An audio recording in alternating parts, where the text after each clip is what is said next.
Don't skip a single step.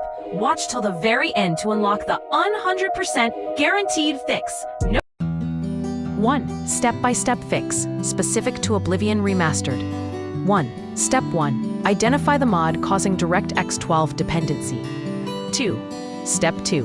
Remove or replace ENB reshade configs. 3. Step 3.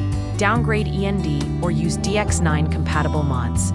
Capital N. Step 4. Use the correct OBSE version. Step 5. Reset the INI files, specific to remastered mods. Step 6. Use a DirectX 9 wrapper, fallback option. Optional, advanced.